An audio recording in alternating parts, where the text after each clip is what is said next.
Show me something, but not an upside-down pineapple. For Week 4, Peter King, you're up.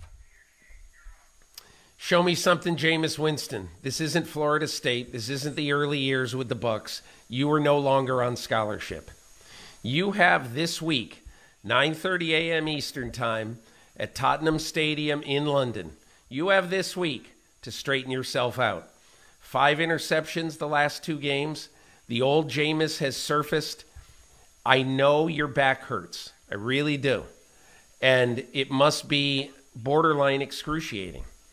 But Andy Dalton is warming up in the bullpen. And Dennis Allen did not import you 2 years ago.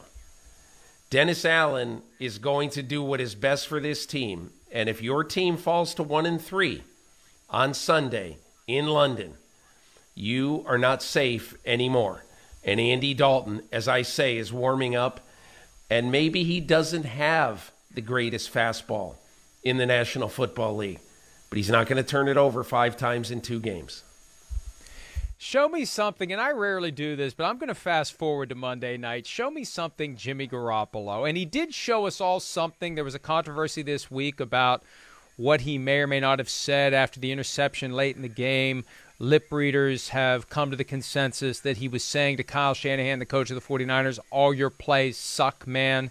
Shanahan was asked about it yesterday, and he said, on one hand, I haven't seen it and I don't plan to watch it. And then on the other hand, I don't think he said that. Well, how do you know if you didn't watch it yourself? Regardless, there's a lot of pressure on Jimmy Garoppolo. We were reminded repeatedly on Sunday night, there it is, all your plays suck, man. What? Maybe. I don't know. I'm no expert in those things. But we were reminded of why the 49ers have been trying so aggressively to get rid of Jimmy Garoppolo. Whether it was a big moment like stepping out of the end zone or a more subtle point like having Deebo Samuel wide open on an in-cut on 3rd and 3 where all you have to do is put it in his hands on a short pass and he goes for 20 yards and maybe you win the game. Instead, it was 2 yards behind the guy who was wide open. This is Garoppolo's chance against a Rams team that they have bedeviled consistently in the regular season, not in the playoffs, but in the regular season, at home. Not that he's going to get benched, because what do they got? They got Brock Purdy. But this is Jimmy Garoppolo laying the foundation for his next contract, which we all thought, hey, this is genius. He stays with the 49ers. He can play well. He can be the crown jewel of the free agent class. Not based on what we saw last Sunday night, Peter. Show me something, Brandon Staley. Okay, remember last year, Week 16, the Chargers need like one more win to become basically playoff eligible, like they talk about in college football. And they needed a win down the stretch of this season. And it looked like, God, you're playing the Houston Texans. You got to win this game. So they go to Houston the day after Christmas, and they lose, and Staley's defense gives up 41 points. And that was, to me, a huge sign that this is not in any way, shape, or form a playoff defense. And so then obviously they blew it at the end of the season, did not go to the playoffs, even though they had a fantastic offense. And Staley tried to fix the defense in the offseason. Well, Chargers at Texans, Week 4, just basically, 9 months after they had this absolute debacle of a showing. Has Brandon Staley done enough with an injured quarterback to come in, and can his defense beat a mediocre offense, mediocre at best? Can his defense shut down the Houston offense and get a must-win game? And again, I realize you don't call them must-wins, so that's a ridiculous thing to say. But I am going to say that this is one of those games on the schedule where if you think you're a playoff team, you are beating the Houston Texans in Week 4. Show me something, Brandon Staley. Show me something, speaking of guys who may or may not be crown jewels of the next free agent class, Baker Mayfield. Through 3 games with the Panthers, Baker Mayfield has been ordinary, and that is giving him every benefit of the doubt. 42 for 81, 51.9% completion percentage. Nobody hovers around 50% anymore and continues to stay on the field as a starting quarterback. Passer rating of 80.8.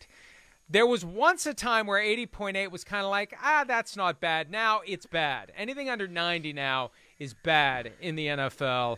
And he's got his close friend Kyler Murray coming to town.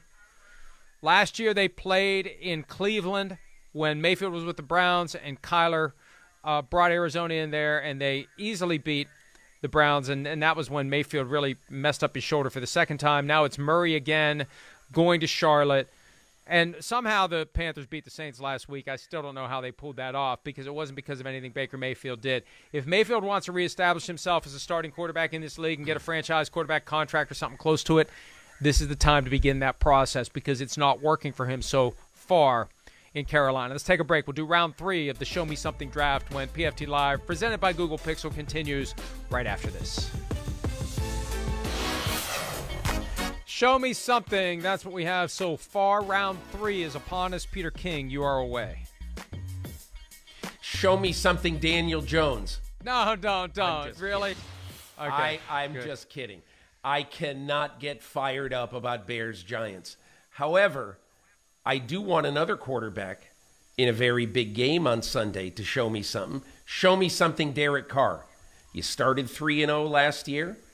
You started 0-3 this year.